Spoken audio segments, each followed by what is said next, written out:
अस्सलाम वालेकुम दोस्तों, कैसे हैं आप सब। मैं ज़बीना फ़याज़ एक बार फिर आपके साथ मैं शुरू कर रही हूँ वहशत दिल पार्ट 10। वो मुराद साहब को लिए अस्पताल पहुँचे। उन्हें इमरजेंसी में ले जाया गया और डॉक्टर्स ने ट्रीटमेंट शुरू कर दिया। वो सब बाहर मौजूद थे। शायान परेशानी से टहल रहा था, जबकि नादिया बेगम खुदा पाक से मुराद साहब की सेहत की दुआ मांग रही थी और दरीद सर हाथों में गिराए बैठा था। ये सब उसी की वजह से तो हुआ था। पहले सावी घर छोड़कर चली गई और अब मुराद साहब की सख्त सेहत खराब हो गई थी, सिर्फ उसकी एक गलतफहमी की वजह से। मगर उसने ऐसा तो नहीं चाहा था। ये क्या हो गया था? उसी का उसी का जहन समझने से आरी था। शायान आहिस्ता से कदम उठाता नादिया बेगम के पास आ बैठा और उन्हें कंधे से लगाए हौसला देने लगा। तकरीबन 1 घंटे बाद डॉक्टर्स नर्स के साथ बाहर आई तो दरीद भागता उनकी तरफ जा लपका। क्या हुआ, कैसे है चचा जान? उसके लहजे में बेताबी थी। I am sorry, he's no more. Doctor ने पेशावराना अंदाज में इतला दी और उसका कंधा थपथपाते आगे बढ़ गए, जबकि उनको ऐसा लगा जैसे पाँव के नीचे से ज़मीन निकल गई हो। वो फर्श पर ढह गया तो नादिया बेगम चेयर पर बैठी रोने लगी, जबकि शायान को समझ न आया वो किसे संभाले। उसकी आंखों से आंसू निकलते गालों पे गिर रहे थे। खुद को संभालता वो आगे बढ़ा और नादिया बेगम को गले लगाए उनको संभालने लगा। जल्दी ही मुराद साहब की बॉडी उनके हवाले कर दी गई और वो एम्बुलेंस में उनको घर ले आए। जहाँ पहले पहले हर तरफ खुशियाँ थी, अब वहाँ मातम और दुख के डेरे थे। मैयत को लाउंज में रखा गया था। रिश्तेदारों को इत्तला कर दी गई थी। सब लोग हैरान परेशान से चले आए थे। हिना बेगम नादिया बेगम को संभाल रही थी। बेशक हिना बेगम को नादिया बेगम पे गुस्सा था, मगर उन्होंने ऐसा तो नहीं चाहा था। उन्हें नादिया बेगम की तकलीफ का एहसास था। जब जीवन साथी बिछड़ जाए तो कैसा महसूस होता है। एक औरत का दुख दूसरी औरत अच्छे से समझ सकती है। अफराह भी बाहर चली आई थी। उसके साथ अनाया भी थी। वो बुरी तरह रो रही थी। अनाया के भी आंसू थम न रहे थे, मगर वो अफराह को साथ लगाए दिलासे दे रही थी। बहुत कम वक्त में ही मुराद साहब को अफराह से चाहने अपने बाप की तरह चाहने लगी थी। उनकी जुदाई का गम फितरी था। हिना बेगम ने सावी के बारे में पूछा, मगर किसी के पास कोई जवाब न था। कोई जानता ही नहीं था कि वो कहाँ है, तो जवाब क्या देते। लोगों में चहमगोइयाँ शुरू हो चुकी थी कि सावी घर से भाग गई, इसीलिए बाप बर्दाश्त न कर सका और मौत को गले लगा बैठा। जितने मुंह उतनी बातें थी। नादिया बेगम चुप बैठी सबकी बातें सुन रही थी। अफराह को समझ नहीं आ रही थी कि लोगों को क्या जवाब दे। उसकी सावी ऐसी नहीं थी, मगर फिर सावी कहाँ थी? वो जितना सोचती उलझती जाती। बिला आखिर जनाजा उठाने का वक्त भी आ गया और कलमा पाक पढ़ते हुए उन्हें तदफीन के लिए ले जाया गया। नादिया बेगम की हालत बहुत ही ख़राब थी। एक तो बेटी की जुदाई, ऊपर से सर का साई भी चला गया। वो बार बार बेहोश हो रही थी। हिना बेगम अपनी फैमिली के साथ आज वहीं रुक गई थी कि इस मुश्किल वक्त में अपने ही साथ देते हैं। मुराद साहब को आखिरत के सफ़र पर रवाना करके दरीद और शायान घर वापस आ गए थे, जबकि अशर अपने काम से चला गया था। वक़ार साहब भी इन लोगों के साथ घर वापस आ गए थे। वो सब लोग लाउंज में बैठे थे। शायान ने देखा सब थे, बस सावी नहीं थी। सावी कहाँ है? शायान ने अफराह से पूछा। पता नहीं बेटा, वो तो सुबह से नहीं दिखी और अब तो रात हो गई है, अगला दिन निकलने वाला है। सब लोग पूछ रहे थे उसका। कुछ लोग तो बातें भी कर रहे थे कि सावी भाग गई, इसीलिए भाई साहब को हार्ट अटैक हुआ। इससे पहले कि अफराह कुछ बोलती, हिना बेगम की जबान फर चलने लगी। क्या बकवास है ये? सावी सावी नीचे आओ, कहाँ हो तुम? वो गुस्से से बोलता सावी को आवाज़ देने लगा और दरी ज़मीन को घूरने लगा। सावी नहीं है, मेरी बेटी चली गई। मुझे उस पर यकीन ना करने की इतनी बड़ी सज़ा दी गई। नादिया बेगम रोते हुए बड़बड़ाने लगी। ये आप क्या कह रही हैं मामा? कहाँ चली गई? कैसी सज़ा? वो उनके पास घुटनों के बल बैठता पूछने लगा। दरीद बताओ, कहाँ है मेरी बच्ची? बताओ क्यों छोड़ गई वो? बताओ कि मैंने तुम पे एतबार किया, उस पर नहीं। नादिया बेगम दरीद की तरफ देखती हुई बोली, जो ज़मीन को घूर रहा था। नादिया बेगम की आवाज़ पे उसने सर उठाया और सपाट चेहरे से बोलना शुरू किया। जैसे जैसे वो बोलता गया वैसे वैसे सबके चेहरे के रंग उड़ते गए। किसी को यकीन नहीं आ रहा था कि दरीद भी ये सब कर सकता है। शायान का شایان کاٹو تو جسم میں لہو نہیں کہ مصداق دنگ کھڑا تھا۔ اپنی خوشیوں میں وہ اپنی بہن کو کیسے بھول گیا؟ اپنی لاڈو پلی بہن کی خاموشی کو اس نے نظر انداز کر دیا تھا، اور نتیجہ اس کے سامنے تھا۔ اس کی بہن کتنی تکلیف اور اذیت میں تھی، اور وہ اپنی زندگی کی نئی شروعات کر رہا تھا۔ اس کا دل کیا ہر جگہ آگ لگا دے۔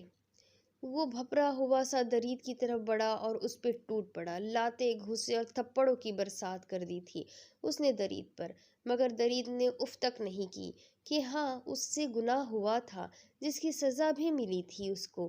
درید چپ کر کے مار کھاتا رہا۔ اس نے کوئی جوابی کارروائی نہ کی۔ اس کے منہ سے خون نکل رہا تھا۔ بس کرو، مار دو گے کیا؟ خدا کے لیے بس کرو، نادیہ بیگم شایان کا بازو پکڑتے ہوئے بولی۔ کسی اور میں ہمت ہی نہیں تھی کہ شایان کو روکتا۔ سب درید کی بات سن کے شوق میں تھے۔ ساوی کے ساتھ اتنا سب ہو گیا اور کسی کو پتہ نہیں۔ افراح اور آنیہ باقاعدہ رونے لگی تھی، جبکہ حنا بیگم اپنی جگہ بیٹھی رہ گئی تھی۔ انہیں ساوی پہ ترس سا آ رہا تھا۔ ہاں، مار دوں گا اسے، میری بہن کی زندگی اجاڑ دی اس نے، پتہ نہیں کہاں چلی گئی ہے وہ۔ شایان درید کو غصے سے گھورتا دہاڑا، جو نادیہ بیگم کے پاس کھڑا تھا، اور نادیہ بیگم اس کا چہرہ صاف کر رہی تھی۔ کوئی زندگی برباد نہیں ہوئی اس کی، درید کے نکاح میں ہے وہ بچپن سے ہی، جائز بیوی ہے وہ اس کی، نادیہ بیگم نے درشتی سے کہا۔ اور اس نئے انکشاف پر وہ سب حیرت کی زیادتی سے دنگ رہ گئے۔ کوئی نہیں جانتا تھا اس بارے میں، حیران ہونا فطری تھا۔ یہ اب کیا کہہ رہی ہے؟ شایان کی حیرت سے ڈوبی آواز آئی۔ سچ کہہ رہی ہوں، اور اگر سزا دینی ہے تو مجھے دو۔ میں نے ایک بار بھی اس کی بات نہیں سنی اور اس پر اپنا فیصلہ تھوپ دیا۔ کل ہی میں نے ساوی کو بتا دیا تھا کہ وہ درید کی بیوی ہے۔ اگر درید ہی اس کا گنہگار تھا تو وہ کیوں گئی؟ نادیہ بیگم مسلسل رو رہی تھی۔ اتنی بڑی بات ہو گئی ماما، اور آپ نے مجھے بتانا ضروری نہیں سمجھا؟ کیا اس لائق بھی نہیں سمجھتی آپ مجھے؟ کیوں کیا ایسا؟ اس معصوم کی کیا غلطی تھی؟ شایان نے بے بسی سے پوچھا، اور پھر یکدم ایک فیصلہ کیا۔ افراح، اپنا سامان لے کر آؤ، ہم یہاں نہیں رہیں گے۔ جس گھر میں میری بہن کی عزت نہیں، اس پر اعتبار نہیں، میں وہاں ہرگز نہیں رہوں گا۔ اس نے دو ٹوک الفاظ میں افراح سے کہا، جو باقی سب کی طرح شایان کے فیصلے پر ششدر رہ گئی تھی۔ یہ کیا کہہ رہے ہو تم لوگ کہیں نہیں جاؤ گے؟ میں قصوروار ہوں، میں چلا جاتا ہوں۔ درید نے آگے بڑھ کر اسے روکنا چاہا۔ صرف تم ہی نہیں، ماما بھی قصوروار ہے، جنہوں نے تم پر یقین کیا، اپنی بیٹی پر نہیں، اور وہ گھر چھوڑ کر چلی گئی۔ تم یہاں کیوں کھڑی ہو؟ جاؤ پیکنگ کرو۔ درید سے کہتے شایان افراح کی طرف پلٹا، جو ابھی تک وہیں کھڑی تھی۔ شایان کی دہاڑ پر بھاگتی ہوئی روم میں گئی اور جلدی جلدی پیکنگ کرنے لگی۔ نادیہ بیگم شایان کے اس فیصلے سے ٹوٹ سی گئی تھی۔ کہاں کل تک اس گھر میں خوشیوں کا راج تھا، اور آج وہاں ماتم چھایا ہوا تھا۔ پتہ نہیں ان کے آشیانے کو کس کی نظر لگ گئی تھی۔ میں تب تک اس گھر میں واپس نہیں آؤں گا جب تک میری بہن واپس نہیں آ جاتی۔ اسے میں ڈھونڈ ہی لوں گا، اور اگر میری بہن آپ دونوں کو معاف کر دے تو میں بھی آپ کو معاف کر دوں گا۔ اتنا کہتے وہ افراح کا ہاتھ تھامے گھر سے چلا گیا، اور نادیہ بیگم اپنے آشیانے کو بکھرتا دیکھتی رہ گئی۔ چچی ماں، درید نے کچھ کہنا چاہا کہ نادیہ بیگم نے ہاتھ اٹھا کر منع کر دیا اور کہا، تو بس یہ، میں تمہیں معاف کر دوں گی درید، اگر تم میری نور کو واپس لے آؤ۔ پھر آنیہ انہیں کمرے میں لے گئی، اور وقار صاحب اور حنا بیگم درید کو تسلی دینے لگے۔ نادیہ بیگم نے درید کو بچے والی بات نہیں بتائی تھی۔ اگر وہ بتا دیتی کہ انہوں نے کس طرح ساوی کی بات سنے بغیر درید کے اوپر فیصلہ چھوڑ دیا تھا اور ساوی کو بدکردار سمجھا تھا، تو شایان کی طرح وہ بھی انہیں چھوڑ کر چلا جاتا، اور اگر ایسا ہوتا تو وہ سہ نہ پاتی اور شاید وہ بھی مر جاتی۔ دوسری طرف وہ ریش ڈرائیونگ کرتا ہسپتال پہنچا تھا۔ گاڑی کو پارکنگ میں پارک کرتے وہ تیزی سے اندر کی جانب بھاگا تھا۔ ریسپشن سے اساورہ نور نامی پیشنٹ کا پوچھا تو دوسری منزل کا بتایا گیا۔ وہ ارد گرد سے بے نیاز بھاگتا ہوا جانے لگا۔ ہڑبڑی میں اسے لفٹ استعمال کرنے کا خیال بھی نہیں آیا، اتنی ہی جلدی تھی اسے اپنی زندگی سے ملنے کی۔ سیڑھیاں چڑھتے وہ کئی بار لڑکھڑایا اور گرتے گرتے بچا۔ 10 منٹ بعد وہ دوسری منزل پہ تھا، جہاں سامنے ہی آپریشن تھیٹر کے باہر ایک ڈاکٹر اور ایک عورت کھڑی تھی۔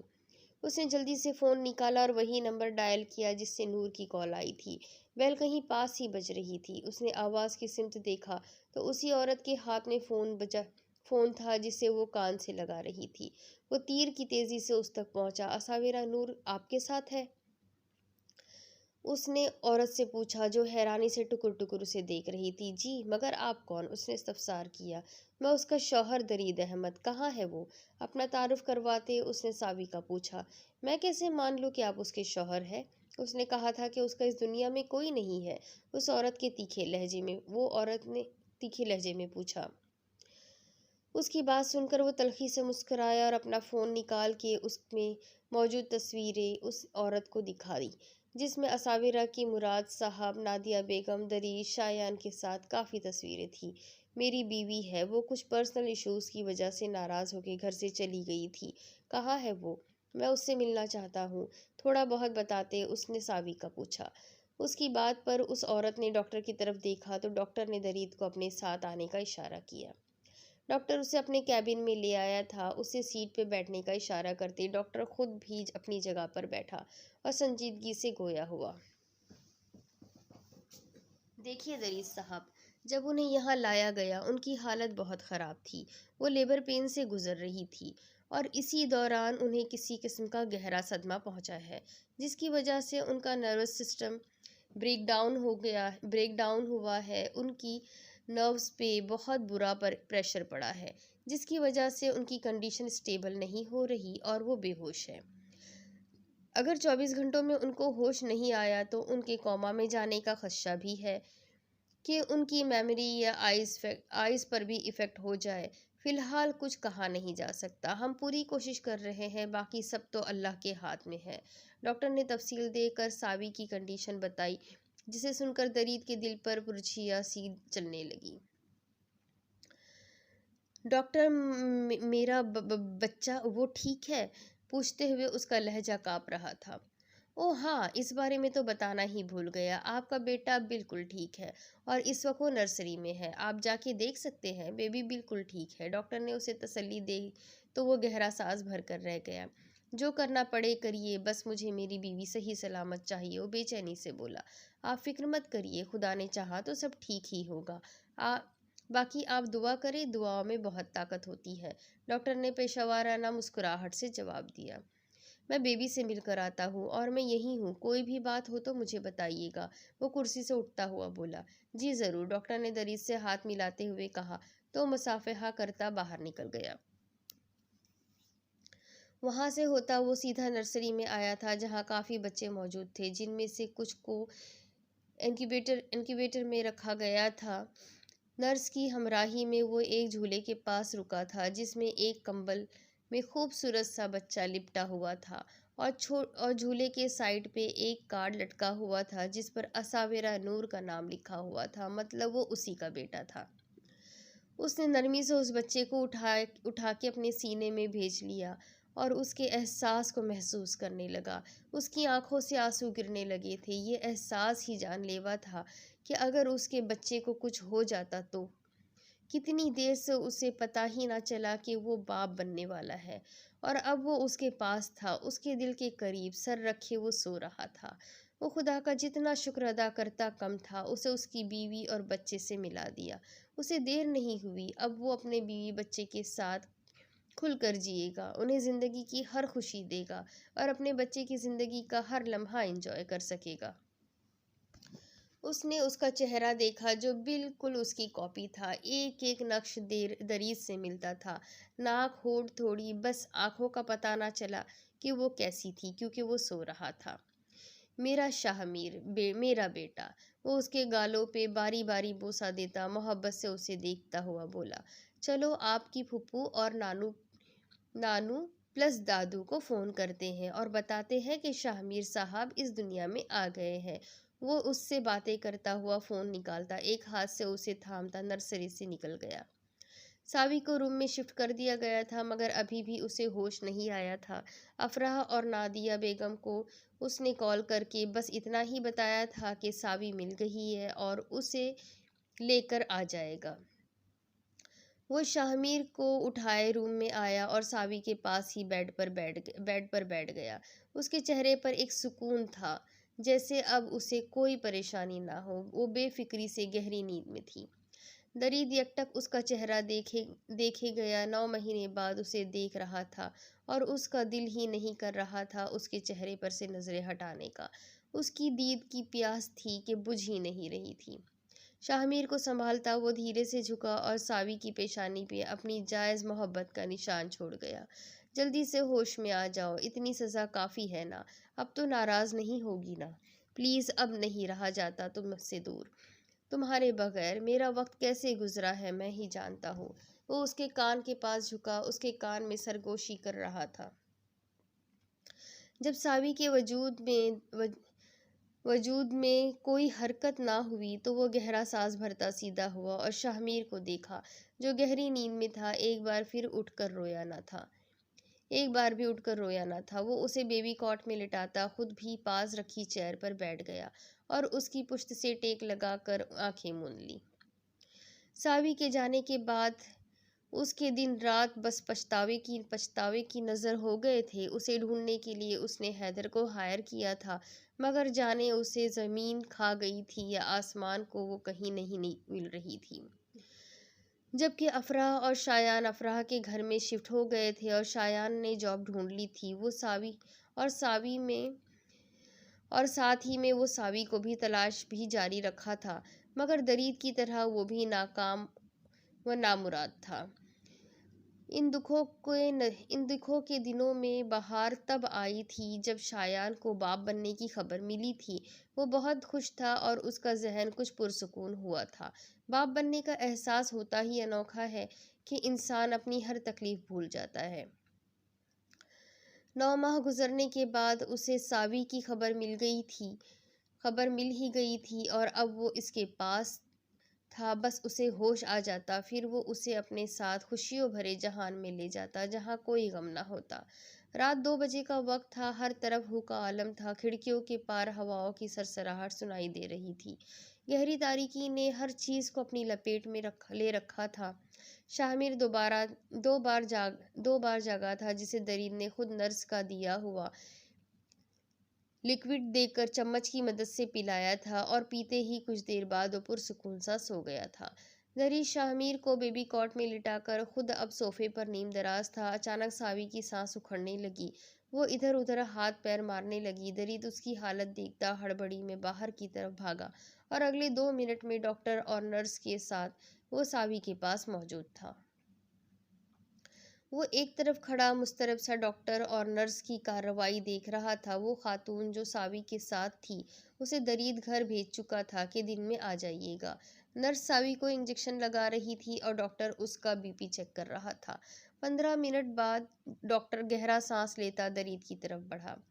یہ اب خطرے سے باہر ہے، ہوش بھی آ جائے گا، آپ فکر مت کریں، ان کی ہارٹ بیٹ نارمل ہے، پریشانی کی کوئی بات نہیں۔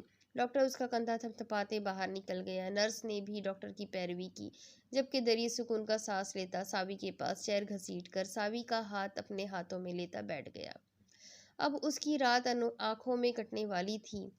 وہ جس وقت گھر آیا شام کے 6 بج رہے تھے۔ اندر داخل ہو کے گیٹ لاک کیا اور اپنے کمرے کی طرف بڑھا، جہاں اس کی جان عزیز اس کا انتظار کر رہی تھی۔ جانتا تھا وہ اس سے ناراض ہوگی کیونکہ وہ کل گھر نہیں آیا تھا، اسے آفس کے کسی کام سے شہر سے باہر جانا پڑا تھا۔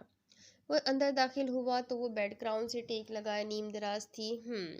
وہ گلا کھنکھارتا ہوا اسے اپنی طرف متوجہ کرنے لگا۔ شان، وہ تیزی سے بیڈ سے اترتی اس کی طرف بھاگنے کے سے انداز میں لپکی۔ کیا کر رہی ہے یار، آرام سے۔ وہ تیزی سے آگے بڑھتا اسے تھامتا ہوا بولا۔ ہاں سوری، آپ کو پتہ ہے آج میں بہت خوش ہوں۔ وہ اس کے گلے میں باہیں ڈالے، اس کے دونوں پاؤں پہ اپنے پاؤں رکھے، اس کی تھوڑی تکاتی ہوئی بولی۔ وہ تو مجھے بھی دکھ رہا ہے کہ میری جانم بہت خوش ہے آج۔ کہاں تو وہ میرے گھر نہ آنے پر ناراض ہوتی اور کہاں وہ مجھ پر پیار جتا رہی ہے۔ اس کا اشارہ اپنے گلے کے گرد اس کی باہوں کے حصار کی طرف تھا۔ وہ کبھی خود سے پہل نہیں کرتی تھی۔ وہ آج بھی اول روز کی طرح شایان سے شرماتی تھی۔ یہی وجہ تھی کہ شایان کو سمجھ آ گیا تھا کہ وہ کسی بات پر بہت خوش ہے، اسی لیے اس پہ اتنی کرم نوازی کی جا رہی ہے۔ आप सुनेंगे ना तो आप भी बहुत खुश हो जाएंगे, वो चहकती हुई बोली। अच्छा तो फिर जल्दी से बताओ क्या बात है, वो उसकी तरफ मोहब्बत पाश नजरों से देखता हुआ पूछ रहा था। दरीद भाई का फोन आया था, उसने सस्पेंस क्रिएट करना चाहा। तो इसमें इतनी खुश होने वाली क्या बात है, उसका फोन तो तुम्हें हर रोज ही आता रहता है। वो उसकी बाहें अपनी गर्दन से निकालता हुआ खुफगी से बोला। ओहो, आप पूरी बात तो सुने, वो झिंझिलाई। अच्छा सुनाओ, सुन रहा हूँ, वो गहरा सांस लेता बेड पर बैठ गया। भाई को सावी मिल गई है और वो बहुत जल्दी उसे घर भी ले आएंगे, उसने पुरजोश लहजे में धमाका किया। क्या सच? मेरी गुड़िया, मेरी नूर मिल गई, कहाँ है वो? ठीक तो है ना? वो खुशी से चीखता हुआ उसके पास पहुंचकर उसे गोद में उठाता सवाल पे सवाल पूछने लगा। शान प्लीज मुझे नीचे तो उतारो, मुझे चक्कर आ रहे हैं, वो सर पर हाथ रखती हुई बोली। ओह सॉरी सॉरी, तुम ठीक हो? मुझे खुशी में याद ही नहीं रहा। मेरा बेबी, आप ठीक हो बाबा? बाबा ने आपको ज्यादा तो नहीं घुमाया? वो अफराह से कहता नीचे झुककर अपने बेबी से पूछने लगा कि अफराह खिलखिलाकर हंस पड़ी। वो ठीक है, परेशान मत हो आप, अफराह ने उसे तसल्ली दी। वो अपनी औलाद के बारे में तो बहुत पॉजिटिव था, हालांकि अभी तो उसकी औलाद दुनिया में भी आई नहीं थी। खुदा का शुक्र है। कब आ रही है सावी घर? हमें घर जाना चाहिए। मैं कपड़े निकालता हुआ खुदा का शुक्र अदा करता कहने लगा। भाई ने कहा था कि 1-2 दिन लग जाएंगे। आप परेशान मत हो, दरीद भाई फ़ोन कर देंगे, फिर चलेंगे। वो उसके चेहरे को देखती हुई बोली। ठीक है, मैं फ्रेश हो जाता हूँ, फिर साथ खाना खाते हैं। वो उसका माथा चूमता अलमारी से कपड़े लेता बाथरूम चला गया और अफरा खाना गर्म करने किचन में चली गई। सुबह उसकी आंख सावी के हाथों की कपकपाहट से खुली, उसे होश आ रहा था। वो उस पे झुका, उसे आवाज़ें देने लगा। सावी ने धीरे से आंखें खोली तो नज़र सामने खड़े मर्द पर पड़ी। वो उसे पहचानने की कोशिश करने लगी मगर उसे कुछ न याद आया। वो एक झटके से उठकर बैठी कि टाकों पे खिंचाव पड़ने की तकलीफ का एहसास होते ही आह करके रह गई। क्या हुआ, तुम ठीक हो? दरीद परेशानी से पूछने लगा। कौन है आप? मैं कहाँ हूँ और मुझे क्या हुआ है? तकलीफ को दबाती वो द वो पे दर पे सवाल करने लगी, जबकि उसके सवालों पे दरीद परेशानी से उसका चेहरा देखने लगा। सावी मेरी गुड़िया, कैसी बातें कर रही हो? मैं हूँ दरीद, तुम्हारा शौहर, तुम्हारा दोस्त, मुझे नहीं पहचाना? ऐसा क्यों बोल रही हो? वो उसका चेहरा देखता पूछने लगा। मैं नहीं जानती आपको। मैं यहाँ क्यों हूँ? मुझे इतनी तकलीफ क्यों हो रही है? वो अब की बार चीख पड़ी। वो कुछ पल उसे देखता रहा, फिर बेबी कॉट की तरफ बढ़ गया और शामिर को उठाता उसके सामने आया। ये हमारा बेटा है जो कल ही पैदा हुआ है, ये भी याद नहीं? दरीद ने शामिर को उसके पास करते कहा, जो कि मुस्कुरा रहा था जैसे बाप की गोद में बहुत खुश हो। मेरा बेटा? शौहर? मुझे कुछ याद क्यों नहीं आ रहा? फिर वो अपना सर थामती बेबसी से बोली। रिलैक्स, कुछ नहीं हुआ, सब ठीक है, मैं डॉक्टर से बात करता हूँ, तुम आराम करो। दरी शामिर को बेबी कॉट में लिटाता बाहर निकल गया, जबकि उसके जाने के बाद सावी हिम्मत करती उठी और बेड का सहारा लेती बाथरूम जाने लगी। बाथरूम में जाकर वो आईने के सामने खड़ी हो गई और अपना चेहरा छू कर देखने लगी। मुझे क्यों कुछ नहीं याद आ रहा? क्या हो रहा है? वो अपना चेहरा छूती बेबसी से बोली। वो वापस रूम में आने लगी। अभी वो दीवार के सहारे चल रही थी कि दरीद अंदर दाखिल हुआ। उसके साथ डॉक्टर और नर्स भी थी। गुड़िया, ये तुम क्यों उठी? अभी तुम ठीक नहीं हो, किसी चीज़ की ज़रूरत थी तो मुझे कहती, मैं ला देता। चलो बेड पर बैठो। दरीद उसको सहारा देता बेड तक लाया और लिटा दिया। डॉक्टर ने सावी का चेकअप शुरू किया। पहले उसकी आंखें चेक की, फिर उससे छोटे छोटे उसकी ज़िंदगी के मुतालिक सवालात किए कि उसे कुछ भी याद नहीं था, पर सावी का हर जवाब ना में ही था। दरीद उसके चेहरे के तासुरात से परेशान हो रहा था, जो दरीद को और बेबी कॉट में लेटे शाहमीर को अनजानी नज़रों से देख रही थी। चेकअप के बाद डॉक्टर ने दरीद को कैबिन में आने का कहा और नर्स के हमराह बाहर चला गया। उनके जाने के बाद दरीद सावी के पास बेड पर बैठा तो वो सिमट सी गई। दरीद ने उसकी ये हरकत अच्छे से नोट की। रिलैक्स, तुम्हें कुछ याद नहीं तो कोई बात नहीं, आहिस्ता आहिस्ता याद आ जाएगा। डॉक्टर ने कहा है कि ऐसी कंडीशन में ऐसा हो जाता है। तुम्हें कुछ याद नहीं है तो तुम मुझ पर यकीन भी नहीं करोगी ना, लेकिन ये देखो, इसमें हमारी बहुत सारी पिक्चर्स है जिन्हें देख के तुम्हें यकीन आ जाएगा। दरीद सावी को तसल्ली देता अपना फ़ोन ऑन करता, उसे फ़ोन में मौजूद उसकी पिक्चर्स दिखाने लगा। वो गौर से हर तस्वीर को छू छू कर देख रही थी, जैसे यकीन करना चाह रही हो ये कौन है। वो एक तस्वीर पे हाथ रखती पूछने लगी, ये तुम्हारे बाबा है और साथ में मामा, और ये अगली तस्वीर में तुम्हारा भाई शायान और तुम्हारी भाभी प्लस बेस्ट फ्रेंड अफराह है, और ये मैं और तुम हो। वो बारी बारी सबकी तस्वीरों पे हाथ रखते उनके बारे में बताने लगा। ये सब कहाँ है? उसने एक और सवाल किया। ये सब घर पर है, हम बहुत जल्द घर जाएंगे, तो तुम सबसे मिल लेना, ओके? उसने कहते हुए उसका हाथ थामना थामना चाहा कि उसने अपना हाथ पीछे खींच लिया। सॉरी, वो बस ऐसे ही आदत है। तो उसके हाथ खींचने पे वो शर्मिंदा हुआ, और उसे शर्मिंदा देखकर सावी को जाने क्यों बुरा लगा। नहीं, मैंने ऐसे ही पीछे किया, वो उसकी शर्मिंदगी मिटाने को बोली। वो दोबारा फोन में मगन होकर सब तस्वीरें देखने लगी। इसमें सब तस्वीरें हैं, फिर हमारी शादी की तस्वीरें क्यों नहीं है? उसके सवाल पर वो बौखला सा गया। वो हाँ, क्योंकि हमारा निकाह बचपन में हुआ था ना, इसलिए वो बात बनाने लगा। बचपन का निकाह? तो फिर रुखसती पे तो तस्वीरें बनाई होगी। वो कहाँ है? हाँ, बनाई थी बहुत तस्वीरें, मगर जिस फ़ोन में तस्वीरें थी वो फ़ोन गुम हो गया, इसलिए शादी की कोई तस्वीर नहीं है। उसके सवालों पे उससे वक्त बहाना सूझा था। अच्छा, वो अफसरदगी से सर हिला गई। अच्छा, तुम रेस्ट करो, फिर मैं खाने के लिए कुछ लाता हूँ। फिर तुम्हें मेडिसिन भी लेनी है? वो उसके पास से उठते हुए बोला। सुने, उसके उठते ही पुकार उठी। सुनाइए। वो भी उसी के अंदाज में दिलकश मुस्कुराहट से बोला। वो आप बेबी को मुझे दे दें, मैं उसे देख लूं? वो झिझकते हुए पूछने लगी। इसमें पूछने वाली क्या बात है मेरी नूरे जान, वो आपका ही है, और आपके बेबी का नाम आपके बेबी के पापा ने शाहमीर रखा है। उसकी बात पर सरशार होता वो शाहमीर को उठाए उसके पास आया और शाहमीर को उसे पकड़ा दिया, जिसने नरमी से उसे थाम लिया। सुने, वो डॉक्टर के पास जाने के लिए पलटा कि वो एक बार फिर उसे पुकार उठी, और उसने सुनने वाली सदा पर खुशगवार मुस्कुराहट सजाए एक बार फिर उसके पास आया। जी सुनाइए। वो वो भी उसी के अंदाज में बोला। वो मेरा नाम क्या है? वो अपना नाम ही पूछते हुए झिझकी, और दरीद के दिल में एक चुभन सी हुई। कहाँ वो लड़की जिसे अपना नाम हद से ज़्यादा पसंद था, और कहाँ अब उसे अपना नाम भी याद न था। तुम्हारा नाम असाविरा नूर है, और तुम्हारे शौहर यानी मेरा नाम दरीद अहमद है। वो उसके चेहरे की तरफ देखता दोनों के नाम बताने लगा। तो फिर सावी कौन है? आप पहले तो मुझे सावी कह रहे थे, वो उलझे लहजे में पूछ रही थी। सावी तुम्हारा निक नेम है, और पता है तुम्हारे नाम का मतलब क्या है? वो उसके सवाल का जवाब देता सवाल कर गया। क्या? उसने मासूमियत से पूछा। तुम्हारे नाम का मतलब है जन्नत का गहना, और तुम वाकई गहना हो, नायाब और अनमोल सा। वो शामिर के सर पे प्यार करता बाहर निकल गया। दरीद उसके जाने के बाद उसने सरगोशी में दोहराया। फिर वो शाहमीर की तरफ मुतवज्जा हुई और उसकी आंखें देखकर हैरान हुई, जो बिल्कुल सावी के जैसी थी, बड़ी बड़ी, जबकि नैन नक्श बिल्कुल दरीद जैसे थे। वो उससे बातें करती अपना दिल बहलाने लगी, जबकि दिमाग लगातार पिछली जिंदगी याद करने की कोशिश में मगन था। घर से निकलने के बाद सावी नहीं जानती थी कि वो कहाँ जाए। दरीद को सज़ा देने की और भी बहुत से तरीके थे।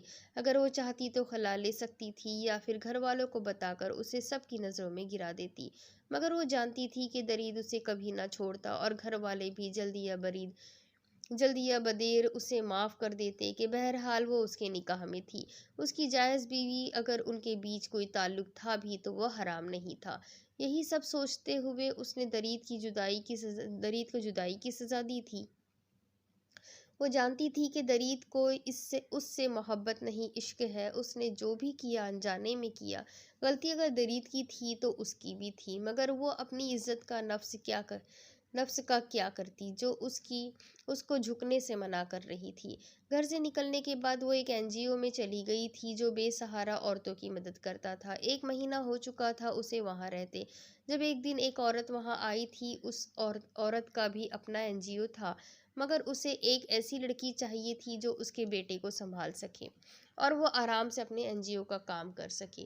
اور یوں ساوی نے اپنا نام پیش کیا تھا کہ اس طرح اگر درید اسے ڈھونڈ بھی رہا ہو تو وہ اسے نہ ملے گی۔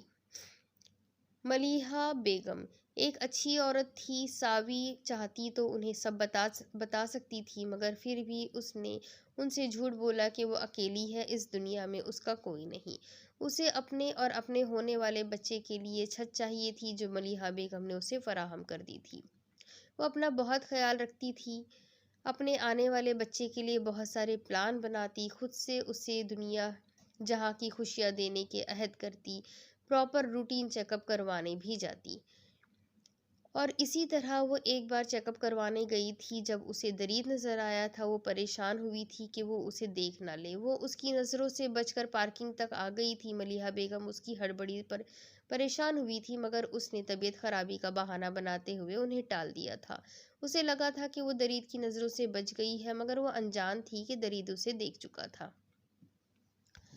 8 مہینے اس نے گھر والوں کے بغیر گزارے تھے۔ اسے ان کی بے حد یاد آتی تھی۔